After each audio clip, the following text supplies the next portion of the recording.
Given that Tesla's Robotaxi service is supposed to launch next week in Austin, Texas, I wanted to do a short video kind of describing how I think the world will change in the age of robotaxis, because this is a huge shift in really modern human society, civilization.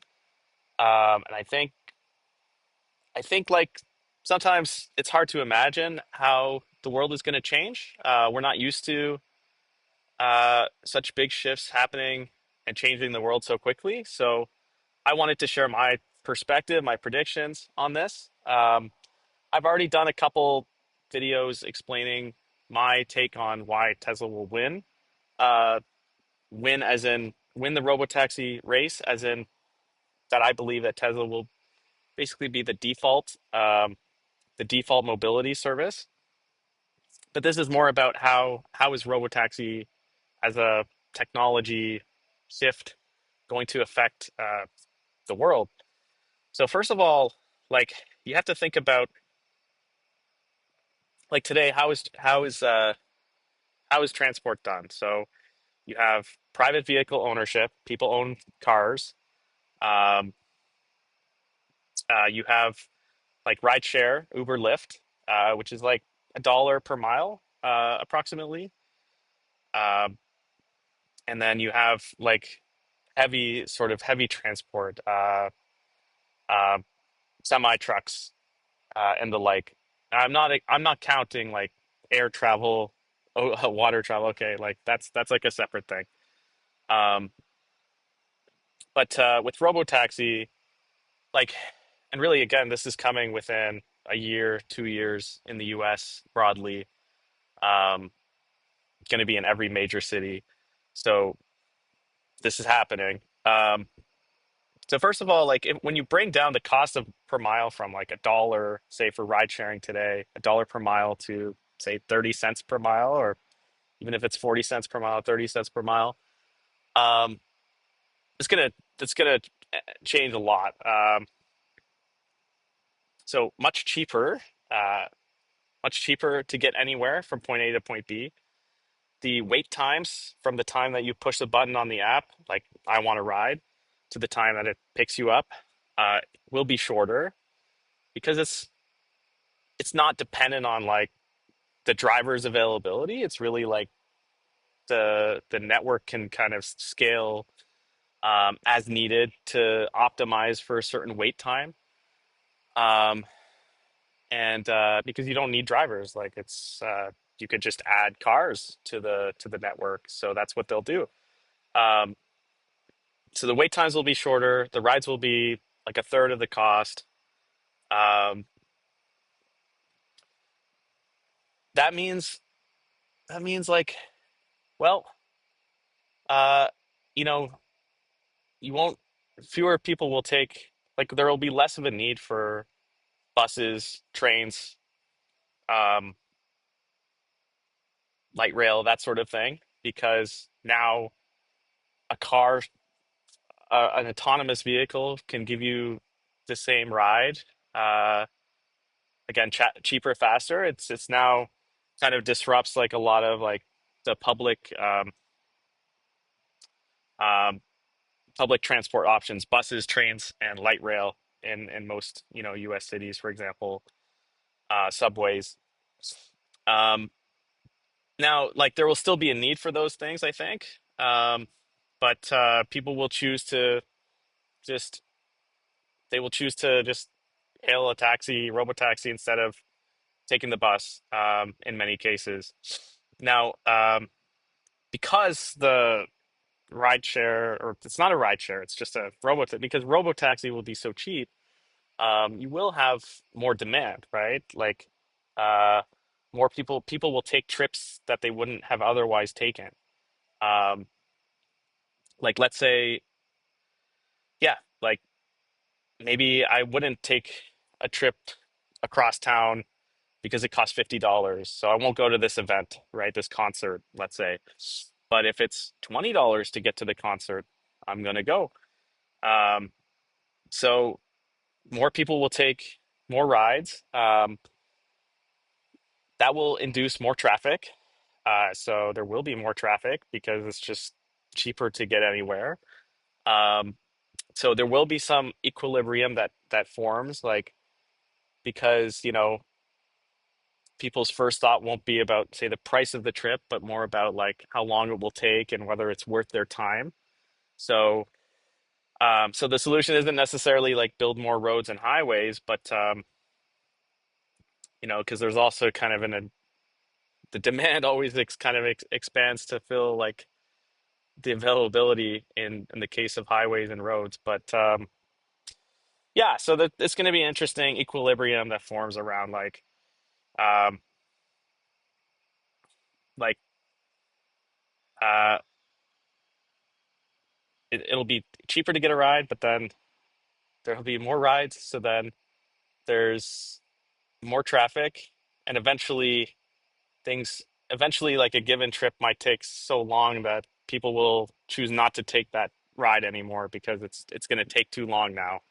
So that's like there'll be like a dynamic equilibrium that the market will settle at. Um, but there are a lot of other things that will happen. So I'll name a few. One is um, people will probably, choose to live and work like farther apart. Um, they won't have to drive. They won't have to pay as much for, say, a ride share.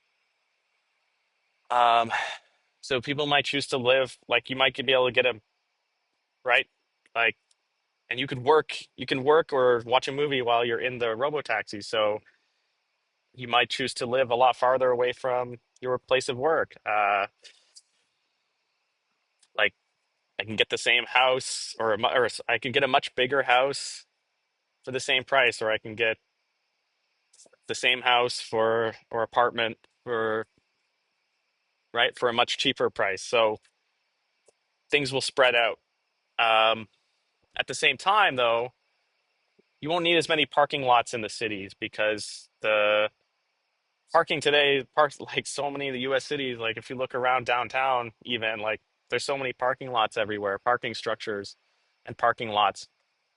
Kind of wasted space, but um you won't need them because the the robotaxis will be able to give people rides, and then when they're done or when they run out of energy, they'll go charge themselves. Like that's what will happen with Teslas, for example. Um, so like they don't need to park at the restaurant or at the apartment building. Like they can charge like out of town basically, and they can park there. They could basically park there overnight or while not in use, or just while charging, right? Um, really, an individual robotaxi will be used um, the whole 24 hours except when it's charging. Um, so that will change like the shape of, how zoning needs to be done and like how planning can be done and like hopefully hopefully those parking lots turn into parks and public spaces.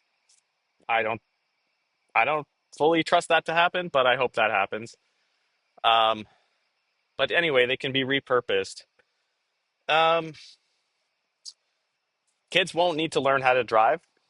If you're 13 years old or younger, you probably will never need to learn how to drive.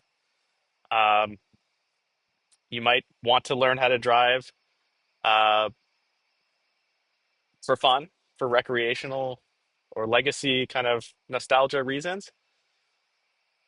I think people will still want to drive, like at some point, like manually driving.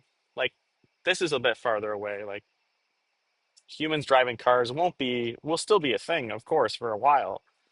Um, but at some point, it will probably be illegal, and it should be illegal because the autonomous vehicles will be much safer, and it won't make any sense to let people drive anymore at some point.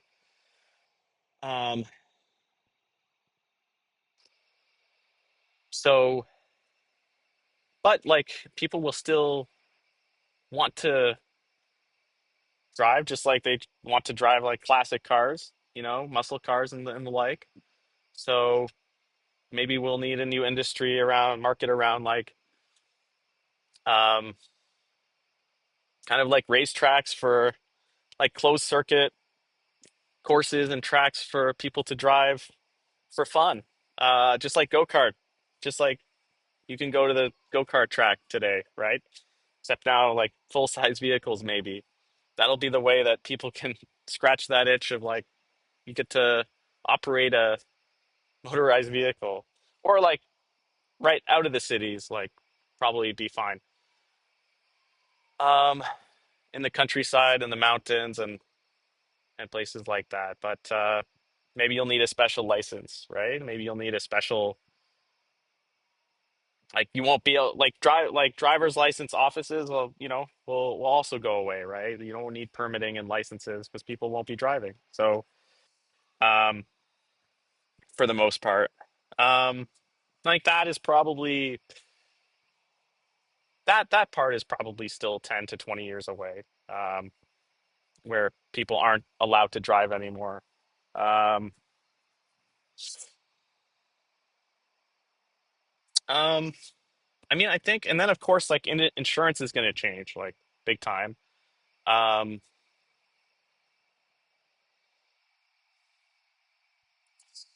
it'll be, like there won't really need to be a need for private vehicle insurance. It'll become a specialty niche thing. Um, so that, and like essentially the robotaxi operators, Tesla and maybe one other player company will, they'll have uh they'll either like um basically like fund and underwrite their own insurance or they'll pay uh yeah, I mean Tesla already has like their own insurance really. I don't know exactly how that's what the partnership model is there, but how that's done, but like they already have their own insurance, so that it makes sense that that would expand and they'll insure their own robo taxis. um what else will change? I mean, gas station, well, this is less about like autonomous and more just about the shift to electric. But really, like electric, autonomous robotaxis are going to accelerate the shift to electric vehicles too, because first of all, because like Tesla is doing that, and also it'll be electric vehicles are the cheapest and most consistent way um, to um, to deliver this mobility service. Uh, there there's still like the outstanding question of electricity generation. Like there will need to be a lot more electricity generated, and that actually might become the bottleneck, right? Of making cheap mobility, autonomous mobility available to everyone. Um, so that might become the bottleneck. Like that might actually be the thing that makes this whole transition take longer. But I don't really know how to account for that personally. What else? I mean, intercity travel, like there will be autonomous, say, shuttles, buses between cities as well. So it won't just be like today you can only take an Uber Lyft when you're in the city or Waymo. You can only take it within the city. But with this, like there will be a market for intercity travel, just like buses today, but it'll be more on demand, smaller. Um, yeah, you'll be able to go from city to city in a robo taxi, probably like a longer range kind of vehicle, um, maybe shuttles, that sort of thing. So that'd be interesting. Um, and I mean, yeah, and then of course, like heavy heavy transport, semi trucks and the like, are also going to be autonomous. Um, Tesla again will probably be the main player there. I know there are other companies, I think Embark and some others, um, but if and when Tesla solves kind of robotaxi autonomous vehicles for cars, like for like small vehicle sizes, they will be able to take the same kind of system model, similar model. It'll be different because it's a much bigger vehicle, but similar model and the same infrastructure for training and the compute training, the on on vehicle computer. They can use all of the same stuff for from regular robotaxi to the semi, and they can and will. Um, that will take longer. Like, they're even manufacturing enough semi trucks like on their side is going to take longer. So maybe they'll. I don't know if the Tesla will choose to partner for autonomous technology with, say, other semi truck manufacturers. Probably, maybe not. I probably not. But then, yeah. So like that'll take longer than regular robotaxi. But what I'm saying is like it's the same. It's really like very similar tech. The autonomous vehicles capability is kind of the same.